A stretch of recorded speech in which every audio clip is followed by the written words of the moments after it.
Na-restrict ka rin ba o nawala ang monetization tools?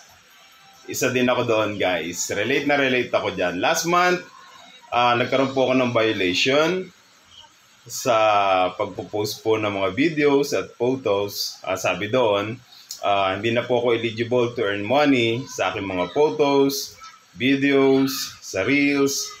Ang lungkot-lungkot ko no last month. Halos parang ayoko na nga mag-post. Pero, dahil sa tinignan ko kung ano yung naging violation ko, wala naman ako nakikitang valid na reason nila para masabi nilang nag-violate ako ng rules. Kaya nag-request po ako ng reviews sa lahat ng mga posting. At ayun po, isang buwan po halos din yun. Nakabalik-balik ako doon sa support inbox nila.